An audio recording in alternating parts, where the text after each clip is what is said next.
आपके पास में जो भी माल आता है, जो भी आप परचेज़ करते हैं, उसकी जो फीडिंग है वो डेटा एंट्री में परचेज़ ऑप्शन में होती है, बी ऑप्शन है। डेटा एंट्री में B option purchases challan oblique return. Data entry one में जब प्रोग्राम खोलते हैं तो अपन डेटा एंट्री वन में ही खुलता है प्रोग्राम। उसमें बी ऑप्शन एरो से नीचे जाते हैं, परचेजेस को एंटर करते हैं तो परचेजेस का मेनू खुलता है। परचेजेस का स्क्रीन जो है उसके अंदर नीचे देखेंगे तो बहुत सारे ऑप्शन हैं, first, last, previous, next, search, delete, edit, add, return, clear, sold quantity, rate changes, one scan, quit, sticker. ऐसे बहुत सारे फंक्शन हैं जो टाइम आने पर सब एक्सप्लेन करेंगे। सबसे पहले हमें जो करना है वो है आइटम ऐड करना है। जो माल हमारे पास में आया है, माल हमारे पास में या तो डिलीवरी चालान से आ सकता है या हमारे पास में बिल से आ सकता है। अगर बिल से आया है तो हम लोग उसकी एंट्री एल ऑप्शन में भी कर सकते हैं और बी ऑप्शन में भी कर सकते हैं। बी ऑप्शन में अगर करते हैं तो एक एक आइटम की एक एक बार में एंट्री होती है और उसके बाद में सी ऑप्शन से बिल पासिंग होता है। डिलीवरी चालान जो है उसकी एंट्री बी ऑप्शन में ही होती है। तो हम लोग नीचे जो मेनू है उसमें ऐड ऑप्शन में आएंगे, ऐड को एंटर करेंगे। कर्सर जो है सबसे पहले रुकता है सप्लायर डिलीवरी चालान नंबर पे। अगर हमारे पास में डिलीवरी चालान से माल आया है और डिलीवरी चालान पे नंबर है तो वो नंबर डाल देंगे। उसके बाद में जो रिसीव डेट है, माल जिस दिन भी आया है, नॉर्मली वो सेम डे आता है, उसको एंटर करेंगे या फिर डेट चेंज कर लेंगे। जैसे ही डेट को एंटर करते हैं वैसे ही हमारे पास में आइटम्स की पूरी लिस्ट आती है। अब आइटम यहाँ पे हमको सेलेक्ट करना है। वो आइटम सेलेक्ट करने के लिए आइटम का नाम टाइप करना पड़ता है। आइटम का नाम समझिए ALZO।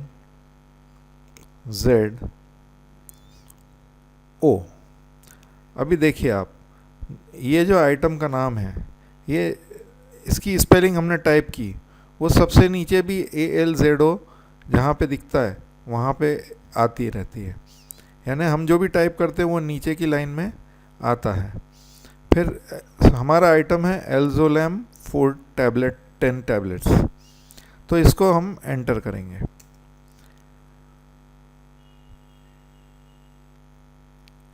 अभी ये नीचे एक ऑप्शन वो कमेंट आई है, item category N narcotic, press enter. ये वार्निंग के लिए है कि भाई ये नारकोटिक आइटम है। इसके बाद में बैच नंबर डालना है। बैच नंबर करेक्ट चाहिए। एक बार मेडिसिन पे भी देख लें, डिलीवरी चालान पे भी देख लें, बैच नंबर जो भी करेक्ट है वही डालना है।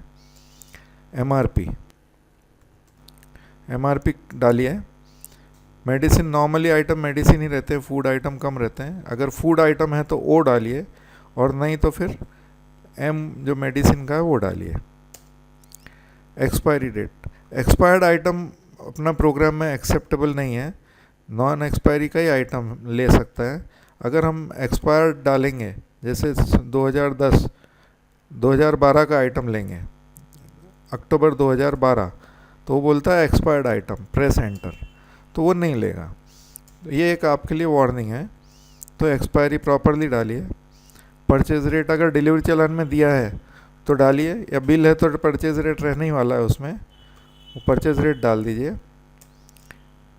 उसके बाद में क्वांटिटी है, क्वांटिटी पूछता है कितने स्ट्रिप आई है।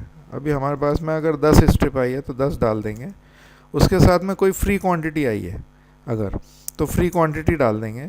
समझो 10 पे 2 आई है तो 10 पे 2 अब फीड की। स्कीम अपने आप कैलकुलेट होकर आ जाती है कि 5 पे 1 का स्कीम आया है। उसके बाद जो में अमाउंट है वो अमाउंट भी कैलकुलेट हो जाता है। उसके बाद में फिर सप्लायर का नाम है कि ये सप्लायर कौन है। जैसे अभी अपने आप आ गया महाजन मेडिकल एजेंसीज, समझो यही सप्लायर है, तो एंटर कर देंगे। गिफ्ट रिसीव्ड विद परचेजेस, यहाँ पे कोई भी रिमार्क, कमेंट या अपन कुछ भी डाल सकते हैं। कैटेगरी Z है, नॉर्मली Z को एंटर ही कीजिए। वैट परसेंट, नॉर्मली आजकल जो वैट का परसेंट है वो 5 और 12.5 है, तो 5 अपने आप आ जाता है, 5 को एंटर कर दीजिए। अगर 5% नहीं है, 12.5 है, तो 12.5 डालिए।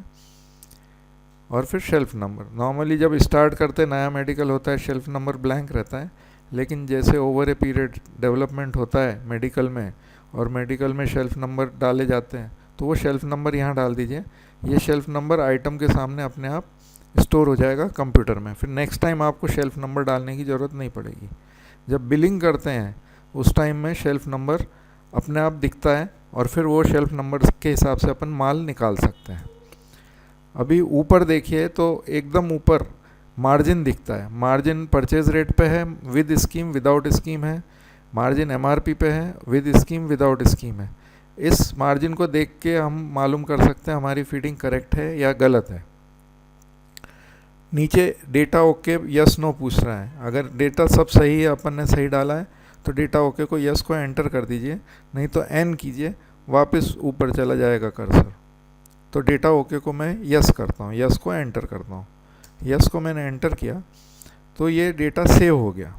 ये डेटा सेव होने के बाद में उसको इनवर्ड नंबर आ गया, सबसे ऊपर देखिए आप इनवर्ड नंबर है, अभी इनवर्ड नंबर 3 आया है। ये इनवर्ड नंबर हर जगह पे रेफरेंस में काम आता है, जब भी हम आइटम सेल करते हैं, आइटम रिटर्न करते हैं, तब ये इनवर्ड नंबर काम आता है। अभी ये इनवर्ड नंबर आ गया, यानी हमारी एंट्री पूरी हो गई। अब अगर हमको सेकंड एंट्री करनी है, वही डिलीवरी चालान में एक और आइटम है या अगला आइटम एंटर करना है, तो नीचे एक तो मेनू में ऐसे ऐड पे जा सकते हैं, और दूसरा यह है कि हम डायरेक्टली ए दबाएंगे, ए के नीचे अंडरलाइन है ऐड में, तो ए दबाएंगे तो अपने आप ऐड पे जाके और फिर अगला डीसी नंबर मांगेगा। अगर डीसी नंबर सेम है तो एंटर कीजिए, डीसी नंबर चेंज है तो चेंज कर दीजिए, या डीसी नंबर 0 है तो 0 को एंटर करिए। मैं मान के चलता हूँ डीसी नंबर सेम है, तो उसको एंटर किया, डिलीवरी इन्वर्ट डेट को भी एंटर किया, अगला आइटम। अभी अगला आइटम समझिए एल्जोलैम SR 1.5 है, तो उसको एंटर किया, प्रोसीजर सेम है, एंटर किया, बैच नंबर डाला, उसके बाद में एमआरपी डाली, मेडिसिन फॉर्म डाला, मेडिसिन डाला, फिर एक्सपायरी डाली, उसके बाद में परचेज रेट डाला, क्वांटिटी डाली,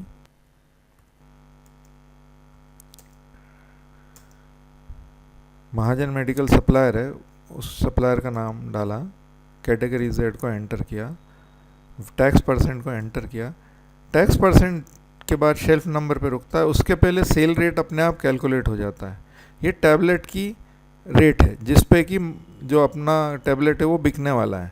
अभी इसमें 4 रुपये आया है, एमआरपी 40 है, 10 टैबलेट का पैकिंग है, सो 4 रुपये सेल रेट आया है। इस 4 रुपये से अपनी ये मेडिसिन बिकने वाली है। अब शेल्फ नंबर को एंटर कर देंगे, ऊपर मार्जिन दिखता है, नीचे डेटा ओके यस दिखता है, तो एक यस को एंटर करेंगे, ये सेव हो गया और इसको इनवर्ट नंबर आ गया 4। अभी समझो अपने को एक और आइटम एंटर करना है, और ये इस बार हम ऐसा आइटम डालेंगे जो कि मास्टर में नहीं है, वो आपको बताएंगे कि मास्टर में कैसे ऐड किया जाता है। मैं ऐड करता हूँ, add DC number enter, date enter. अभी ये आइटम मेरा समझो है ऑलमी OLMI प्रॉल PROL। अभी मैंने ये स्पेलिंग एंटर किया, लेकिन ऑलमी प्रॉल अपने मास्टर में नहीं है, यहाँ से दिख रहा है कि OLMI PROL नहीं है, ये कोई आइटम नहीं है, मैंने ऐसे ही एक आइटम लिया है ऑलमी प्रॉल, अब ये नहीं है, तो यहाँ पे एस्केप करेंगे। एस्केप की बटन कोने में है एकदम ऊपर लेफ्ट साइड में, उसको एस्केप किया तो कंप्यूटर पूछता है press enter to add new item. अगर इधर एंटर किया तो हम वो ऑलमी प्रॉल ऐड कर सकते हैं। अभी मैं एंटर करता हूँ, एंटर, कंपनी का नाम पूछता है, ऑलमी प्रॉल की कंपनी कौन सी है, अभी समझिए कंपनी है ग्लैक्सो, तो ग्लैक्सो वेलकम यहाँ पे आ गई। अगर कोई कंपनी ऐसी है जो कि मास्टर में नहीं है, तो हम यहाँ पे सीधा कंपनी पे ऐड कर सकते हैं। अभी मैं ग्लैक्सो को एंटर कर देता हूँ, ऑलमी प्रॉल OLMI PROL, इसको एंटर करता हूँ। शॉर्ट आइटम कोड से अभी कोई मतलब नहीं है, इसकी टैबलेट, समझो ये टैबलेट है, तो टैबलेट का एंटर कर देता हूँ। ये स्ट्रिप में आती है, तो स्ट्रिप को एंटर करता हूँ।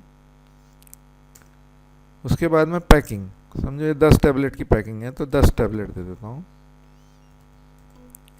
वैट परसेंट नॉर्मली 5% रहता है मेडिसिन का, तो 5 को एंटर करता हूँ। आइटम कैटेगरी अगर अपने को मालूम है कौन सी कैटेगरी है, ए फॉर आयुर्वेद, ये सजेस्टेड आइटम कैटेगरी है, इनको फॉलो कर सकते हैं आप। अब समझिए ये नार्कोटिक आइटम है, तो मैं इसको एन देता हूँ, एन। कंटेंट, अभी समझिए इस कंटेंट अपने को मालूम है, या कंटेंट मेडिसिन पे भी लिखा हुआ है, तो अपन कंटेंट समझो ये पैरासीटामोल है, तो PARA इतना डालेंगे तो जो कंप्यूटर के अंदर है वो सारे कंटेंट्स दिख जाते हैं।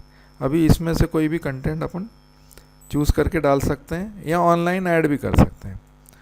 अभी ये समझिए पैरासीटामोल निमेसुलाइड है, तो इसको एंटर करेंगे। एंटर किया। सेल लूज, अब ये टैबलेट है, अपन एक एक टैबलेट भी बेचते हैं, तो सेल लूज को यस करेंगे। पैकिंग क्वांटिटी 10 को एंटर करेंगे। शेल्फ नंबर अभी नहीं है तो एंटर कर देंगे। मेडिसिन को एम करेंगे। रीऑर्डर लेवल और ऑर्डर क्वांटिटी भी थोड़े दिन बाद जब आपका मेडिकल पूरा फुल फ्लेजेड कंप्यूटराइज हो जाएगा तब ये भी डाल सकते हैं, ताकि आपकी ऑर्डरिंग प्रॉपर हो जाए। अभी एंटर करते हैं, डेटा ओके को वाई दबाते हैं, वाई यानी ये आइटम सेव हो जाएगा। ऑल्मीप्रॉल सेव हो गया। अभी इसने बताया आइटम कैटेगरी नार्कोटिक, इसको एंटर करते हैं।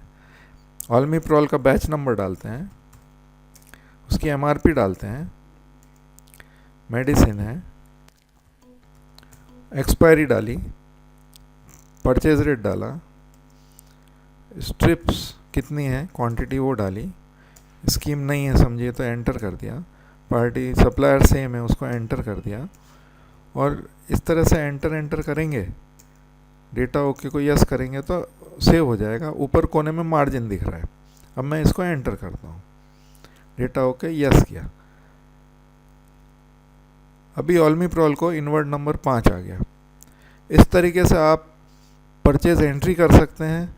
परचेज के थ्रू आइटम नया क्रिएट कर सकते हैं, मास्टर में जो आइटम नहीं है वो ऐड कर सकते हैं, जो मास्टर में कंपनी नहीं है वो ऐड कर सकते हैं। आपका स्टॉक में ये आइटम आ जाएगा।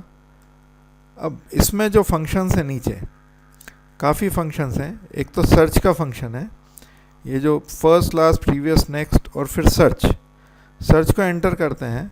यहाँ पे 4 टाइप से सर्च कर सकते हैं आइटम के लिए, एक सप्लायर के नाम से, एक बैच के नाम से, एक इनवर्ट नंबर के नाम से और एक डेट के नाम से।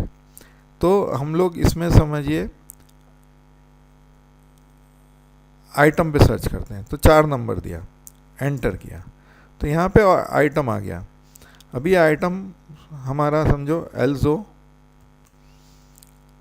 फोर्ट है, एल्जोलेम फोर्ट, इसको एंटर किया तो वो डेट पूछता है, डेट को एंटर किया तो हमारे पास में जो भी वो इनवर्ट नंबर है जिसमें एल्जोप्रेम है वो आइटम आ जाता है। इसको एस्केप करेंगे तो वो ट्रांजैक्शन दिख जाता है जिसको हम लोग सर्च करने वाले हैं। ये सर्च बहुत पावरफुल है। दूसरे टाइप की सर्च है इसके अंदर, वन स्कैन में हमारे पास में अगर कोई स्ट्रिप आती है जिसपे कि MRP क्लियर है लेकिन बैच नंबर क्लियर नहीं है, एक्सपायरी क्लियर नहीं है, या आइटम का नाम क्लियर नहीं है, तो हम सिर्फ MRP डालेंगे तो हमारे को उस MRP के कौन कौन से आइटम हमारे यहाँ पे हैं वो दिख जाते हैं। इससे क्या होता है कि जो आइटम का नाम है वो ढूंढने में बहुत सुविधा रहती है। बारकोड प्रिंटिंग का भी ऑप्शन है, अगर बारकोड प्रिंटिंग आपने लिया है तो बारकोड प्रिंटिंग भी हो सकती है इसमें। स्टॉक टैली भी हो सकती है। आइटम मास्टर में चेंजेस हो सकते हैं। ये आइटम मास्टर में जो डिटेल्स हैं, अब ऑल्मीप्रोल का एल्जोलाम का जो डिटेल है, एल्जोलाम आपके सामने है।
ये एल्जुलम आपके सामने है।